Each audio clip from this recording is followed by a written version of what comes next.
What's up, guys? So I thought I'd do a video on my Hudson H9 I decided to purchase recently. Now, before I even start the video, yes, I know Hudson has declared bankruptcy. I think by this point, most of us know that. So the availability of spare parts is very limited. But I've been following a group on Facebook, and I've actually gotten some links to places that say they're gonna come out with some replacement parts. There's actually one called Hudson Parts Corp or something. I can't remember. Well, anyways, I'll have a whole video dedicated to it because I'd like to get some spare parts for it. But for right now, yes, there are no aftermarket parts you can get for it.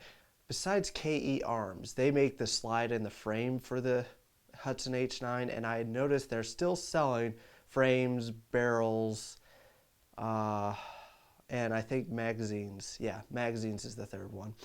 And they have a picture I saw recently of a whole bunch of aluminum frames that they do have. So I don't know what the future is for Hudson pistols, but I'm hoping that there's some parts soon. So I'll have a whole update video when I find out more about it. But I've always been intrigued by the Hudson, and I found this thing for 600 bucks. I couldn't pass that up.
So the Hudson comes in this display box, and I love that.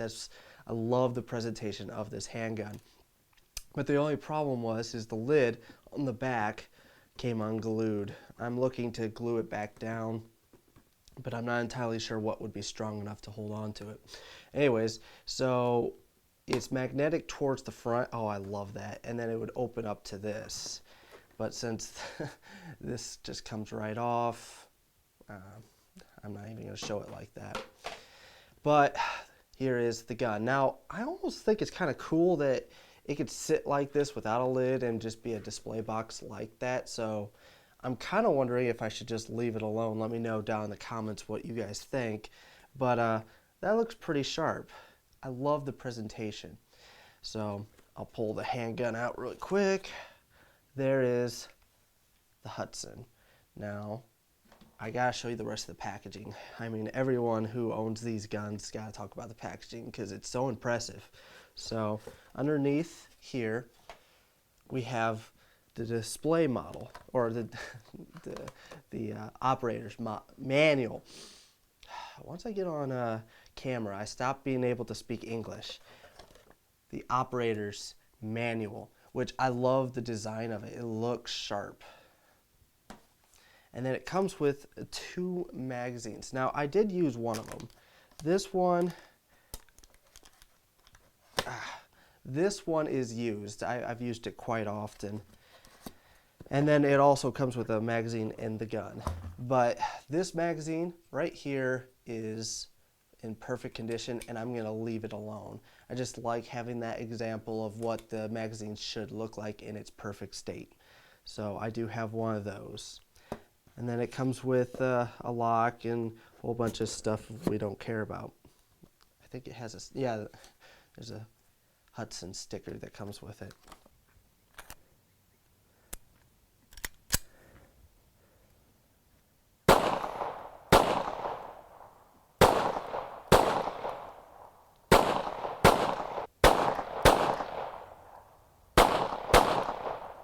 Just aim to the left and right.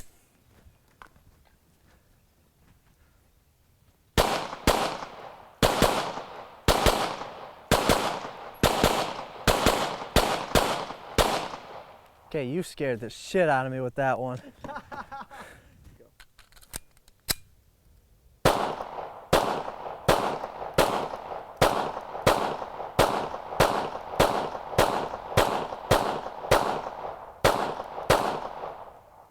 All right, so let's talk about the handgun really quick. I love what they did with this handgun. So they basically took a 1911 grip and married it to a striker fire slide. And then they took the recoil system and lowered it. That's why it's so much lower towards the front. The recoil spring is right here, which is in line with your hand, and it makes it feel a lot less jolting. It feels like a lighter recoil, and I feel like there's a lot less muzzle flip with it. So I think they accomplished what they wanted with this handgun.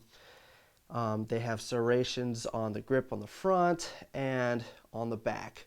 This is not a grip safety, it's just a beaver's tail to make sure that your hand doesn't get up too high, because you're basically right underneath the slide right there.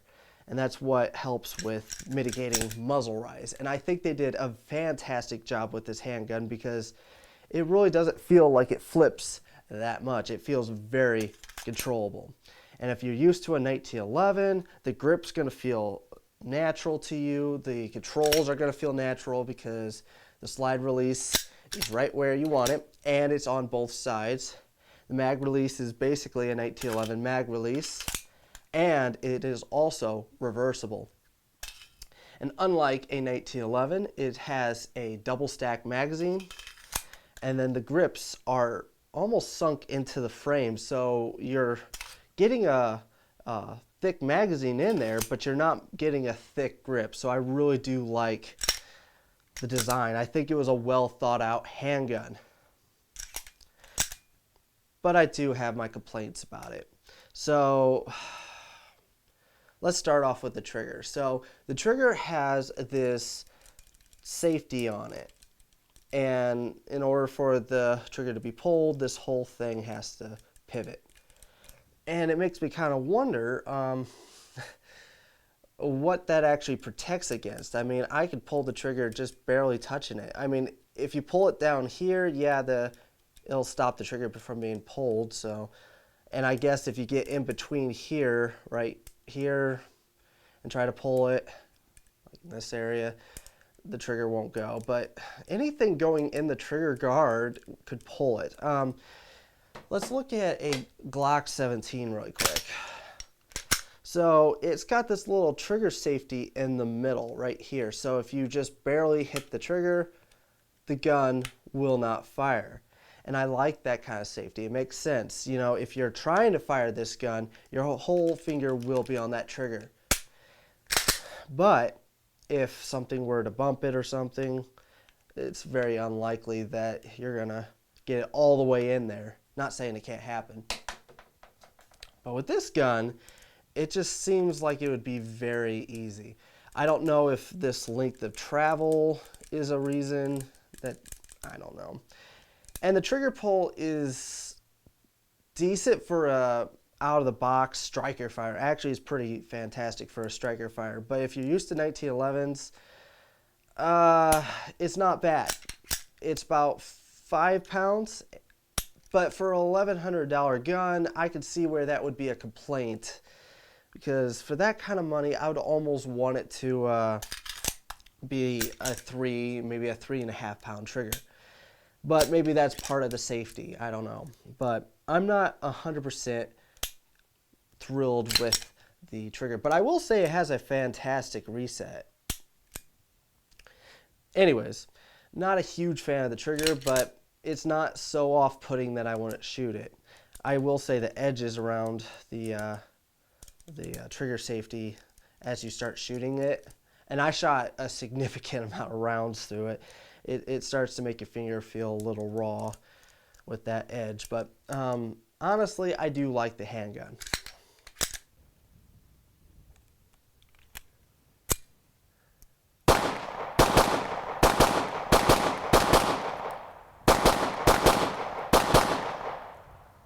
I don't think you're capable of shooting that thing semi-auto, or slow, I should say. It's too fun.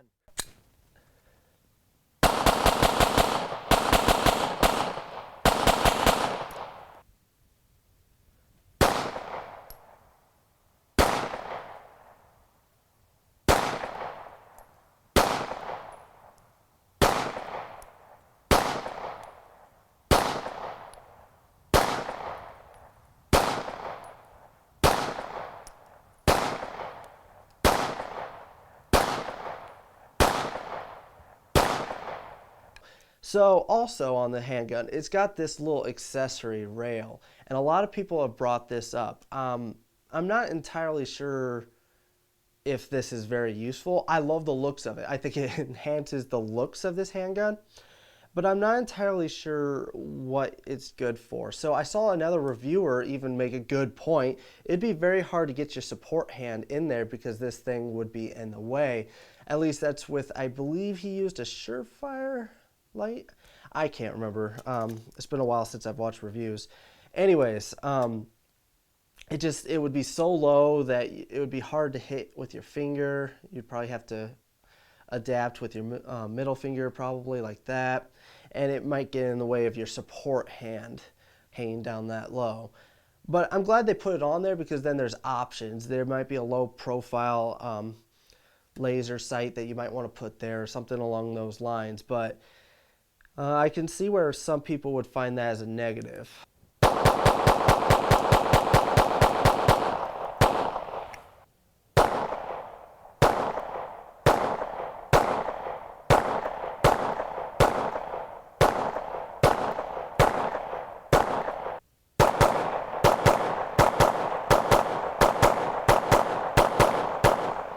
Man, that is too much fun. So let's talk about the magazine really quick. So it's got this little notch right here in the frame where you can get underneath it and yank the mag out. That was very helpful. So once this gun got around 300 rounds, it was having some failures to extract. And a lot of times it would try to feed another round right on top of it. So the quickest way to fix that and clear the malfunction was to yank that magazine out, shake the gun so that the spent casing would actually fall out of the chamber, and then slap the next magazine in, and you'd be ready to go. I did correct this issue. I put some Glock mag follower springs in the gun. By the way, these things are a pain in the butt to load. So once I put that Glock spring in it, it was a massive improvement. I did find once I put the the Glock mag springs in it, the gun started to shoot a lot more reliably. Now, I definitely torture tested it. I shot 1,100 rounds through it without cleaning it. And I noticed once it got filthy, it was having some failures to extract. And once I put those new springs in it, it actually ran even better. It would have a couple stovepipes, which were very easy to clear. You just shook it a little bit and then let the slide go forward, and you'd be ready to go. And as filthy as the gun was, I'm impressed with how well it performed. It actually is a pretty reliable handgun.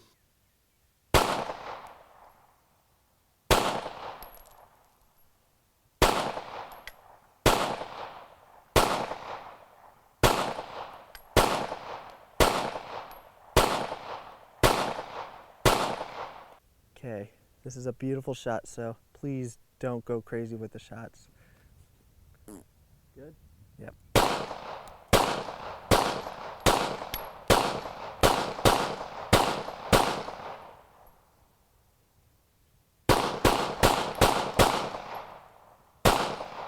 You just can't help yourself, Was can that you? too crazy for you?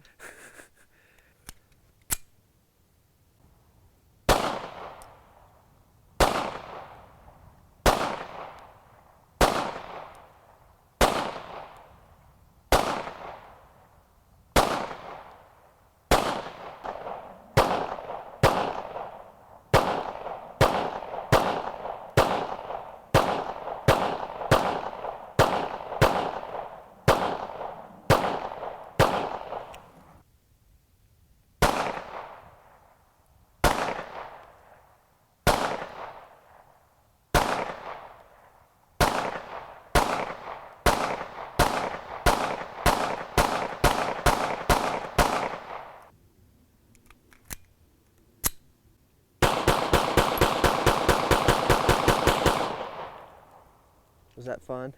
That was actually pretty fun. All right, so let's get to the other part that I don't like about this gun, and that's the sights. I really do not like the sights on these things.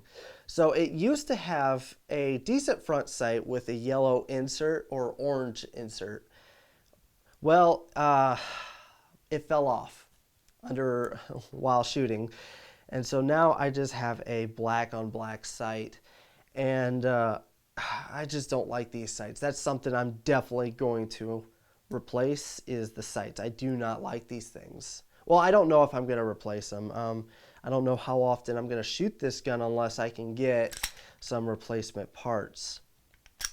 So I probably will not be shooting this thing enough to merit new sights, but if I can get new parts and they're not a bad price, I might actually go ahead and get some new sights for this thing.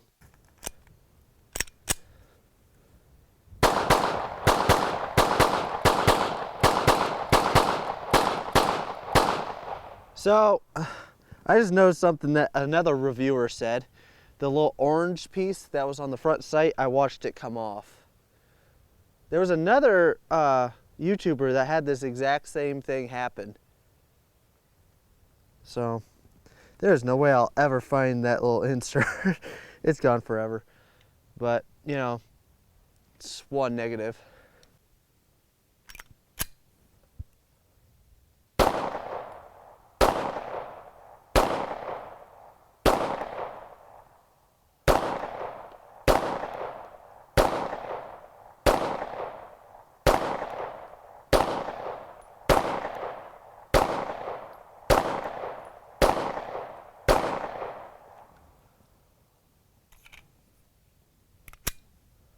So the accuracy, I didn't do so well. So I was shooting low, and somebody told me that the point of aim is behind the front sight. Don't try to even out the top of this sight with the rear sight. I could not get this thing to shoot where I wanted it to. I got an okay group with it at one point. As I started playing around with it, if I just aimed a little bit high, I would hit my target, and I was able to find a spot that I could aim so I would know I would hit my target. Not the best way to be doing it. You really don't want to get into that habit of, you know, aiming high. That's not the best thing in the world. I try not to do that, but with this gun, I had to do that.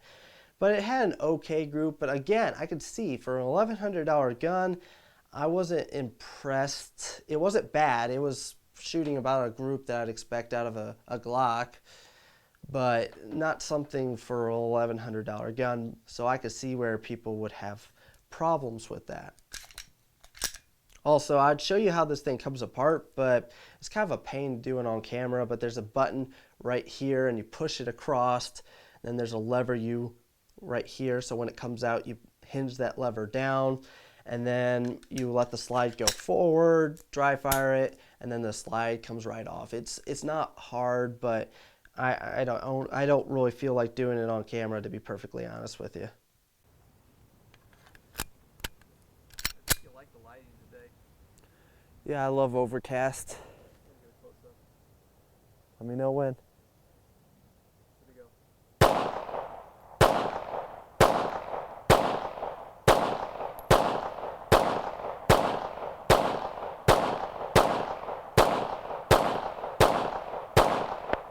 And this is a full steel gun, so it does have some heft, But if you're used to a 1911, you're going to like that. But it balances well, it shoots well. The trigger is not awful, but for a $1,200 gun, I would have preferred something a little nicer. But it does have a really nice reset. The sights used to be okay with that yellow or that orange insert, but like I said, I never was a very good shot with this handgun. I just really like it.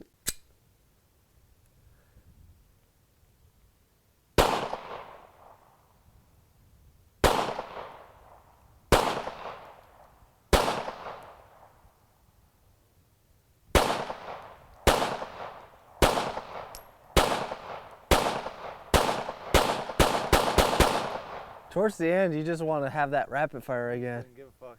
I hope you guys enjoyed this video. I'm really sad that Hudson declared bankruptcy. I would have loved to have seen more things that they would have come up with. I feel like they would have done different calibers. I would have loved to have seen this thing in 45. I would also like to see a competition model where maybe an improved trigger. I mean, they do have a slide with a cut that you could put an optic on it, but that's it. But it would have been cool to see like porting, maybe a different design to lighten up the slide, something like that. They did make a muzzle brake, but I never seen anybody with one. And they also made a barrel with threading that was a little bit longer, but it feels like they would have come up with more. And maybe they could have come up with a rifle design down the road that would have been cool. I mean, I don't know. I feel like they had a lot more ideas, and sadly, they just weren't able to pull it together. So for an $1,100 gun, I could see its faults, but I also love the gun. And saying that, as much as I love the gun, I wouldn't have paid $1,100 for it. I would have paid $800. $600, I was there. But for $1,100, I don't think I would have bought this handgun, personally. For $1,100, there's a lot of 1911s that I would take over this handgun. And maybe that's part of the reason Hudson didn't make it. Maybe it was because they didn't have the aluminum frames available. I don't know. There's a lot of things that we could speculate on, but nobody really know. Go for it.